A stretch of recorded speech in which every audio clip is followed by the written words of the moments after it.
এক রাজকীয় পার্কে বসে এক বাংলাদেশি মেয়ে হ্যান্ড রেসলিং প্র্যাকটিস করছিল। ঠিক তখনই দূর থেকে এক ভারতীয় মেয়ে সেটা দেখে জোরে জোরে হাসতে থাকে এবং বলে, এটা কি রেসলিং?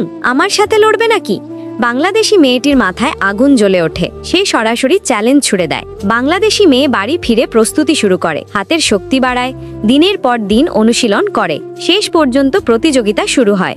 ভারতের মেয়েটা হিংস্র ও ভয়ঙ্কর সিংহের উপর চেপে আসে এবং বাংলাদেশের মেয়েটা আসে ভয়ঙ্কর হিংস্র বাঘের ওপর চেপে। তারা দুজনেই আজ ক্ষিপ্ত। দুই মেয়ে মুখোমুখি দাঁড়ায়। প্রথমে বাংলাদেশি মেয়ে হাত মেলায়। বাংলাদেশি দর্শক চিৎকার করে বলে, বাংলাদেশের মেয়ে জিতবে। তারপর ভারতীয় মেয়ে হাত ডাউন করার চেষ্টা করে। এটা দেখে ভারতীয় দর্শক চিৎকার করে বলে, ভারতের মেয়ে জিতবে। দুই হাতই শক্তিশালী আর দুজনেই বেশ দক্ষ, কেউ কারো চেয়ে কম নয়। তাই এখন বিজয় নির্ধারণ করা হবে ভোটিংয়ের মাধ্যমে।